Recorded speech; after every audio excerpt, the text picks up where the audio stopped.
Assalamualaikum warahmatullahi wabarakatuh. Kembali lagi ke Buka Ruang.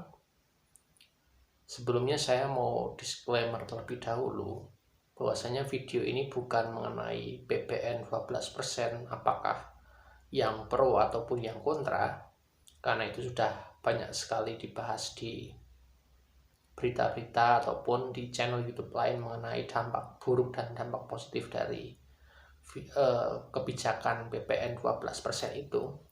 Tapi saya di sini akan menyoroti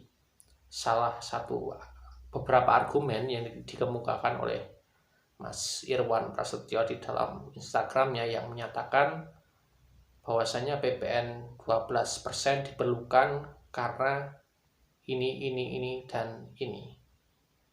Mari kita simak bersama-sama sebetulnya apa yang salah dari argumentasi Mas Irwan Prasetyo.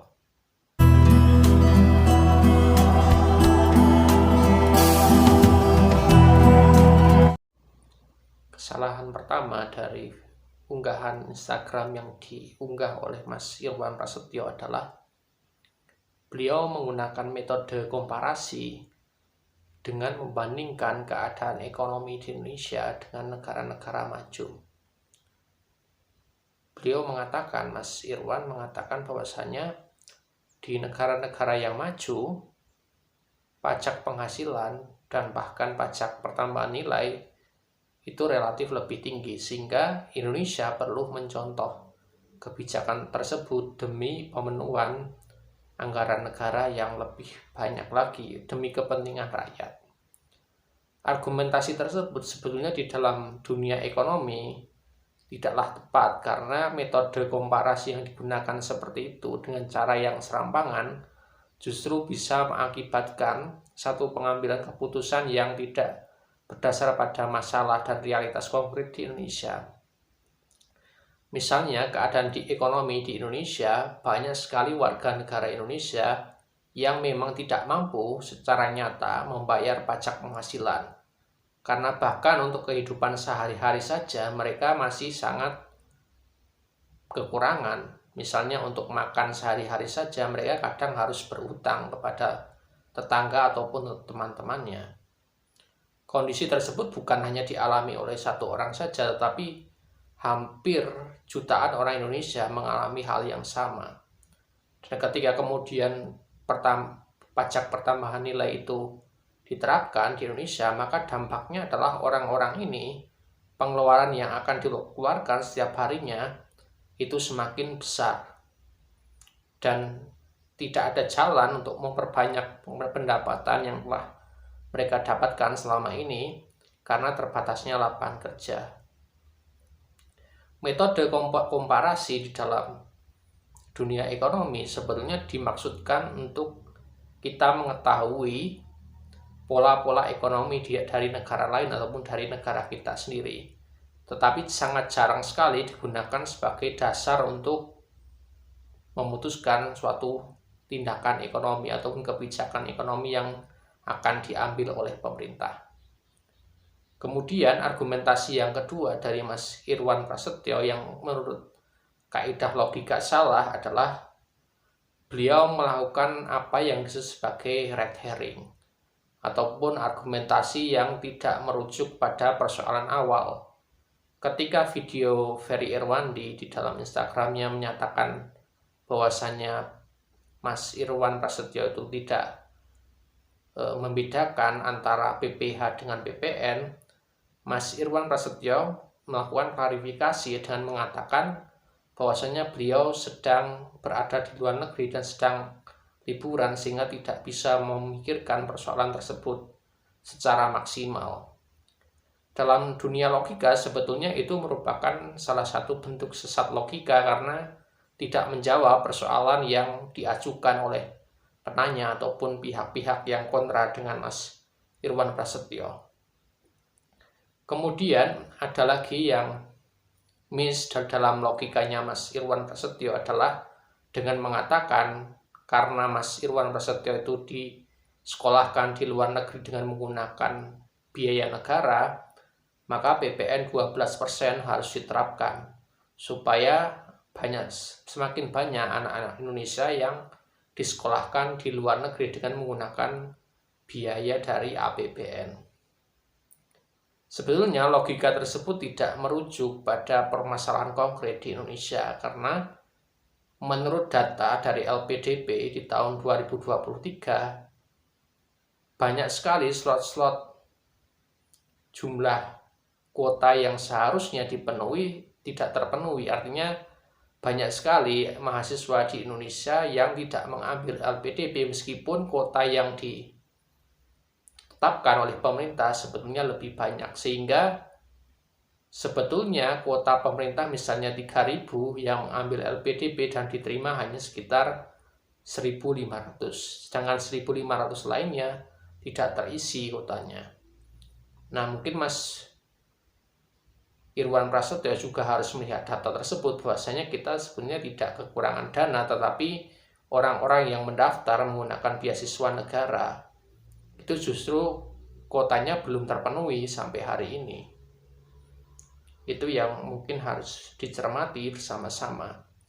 Tetapi ketika misalnya ada argumentasi yang mengatakan Mas Irwan Prasetyo itu tidak memahami masalah di Indonesia karena selalu sering di luar negeri, banyak teman-teman saya yang tinggal di luar negeri dan ataupun berkuliah di luar negeri juga mengalami hal yang sama dengan Mas Irwan Prasetyo.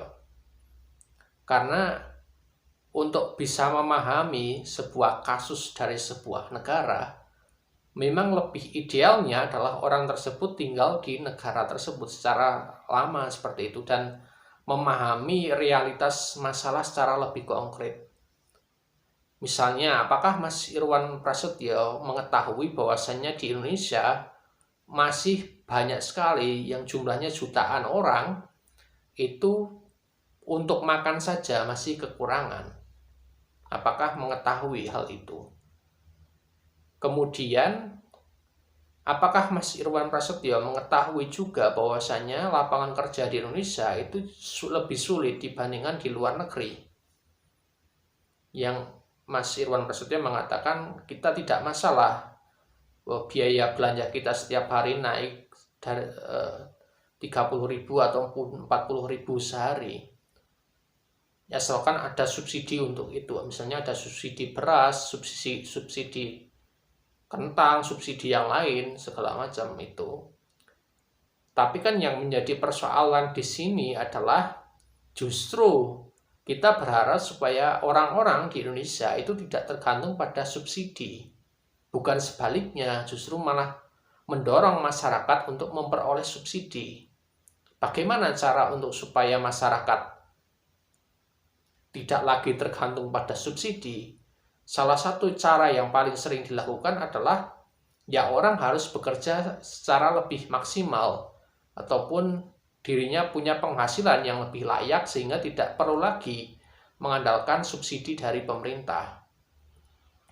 Tetapi bagaimana mau ada lapangan kerja baru ataupun pekerjaan-pekerjaan baru yang memuat gaji yang lebih layak kalau misalnya pajak pertambahan nilai itu justru dibebankan kepada produsen dan kemudian masyarakat terkena imbasnya karena pihak produsen menaikkan harga.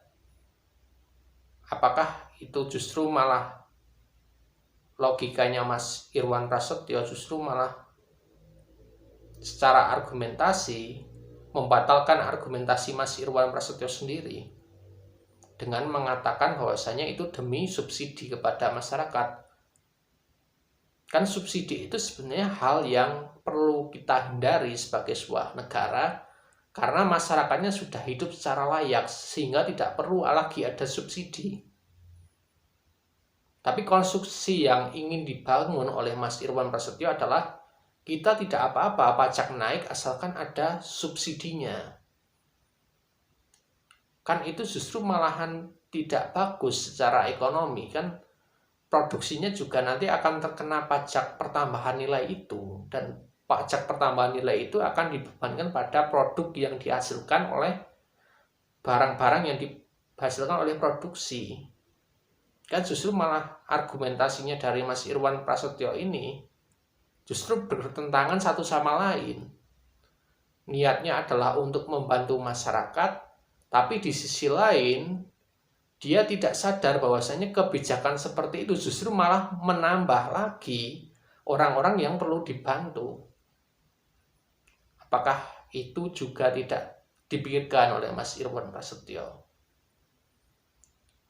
Dan memang untuk memahami masalah ekonomi tidak hanya ataupun susah sih sebenarnya sebagai orang Indonesia percaya pada influencer yang, mohon maaf, kadang-kadang argumentasinya ya tidak dibangun berdasarkan argumentasi yang ilmiah, bahkan apalagi tidak merujuk pada permasalahan konkret di Indonesia. Yaitu kemudian menjadi misleading bagi banyak orang karena pernyataan dari influencer itu justru malah memperkeruh argumentasi di ruang-ruang media sosial kita. Bukan untuk menumbuhkan argumentasi yang lebih bermutu, tapi justru membuat argumentasi kita jadi turun kualitasnya. Mungkin Mas Irwan Prasetyo bisa menanggapi video ini, atau teman-teman bisa berpendapat di kolom komentar tentang sebetulnya kenapa banyak sekali para influencer di Indonesia yang berargumentasi tapi tidak terlalu mendasar, bahkan semacam menyepelekan argumentasi dari pihak lain. Terima kasih sudah menonton, sampai bertemu di Buka Ruang episode selanjutnya.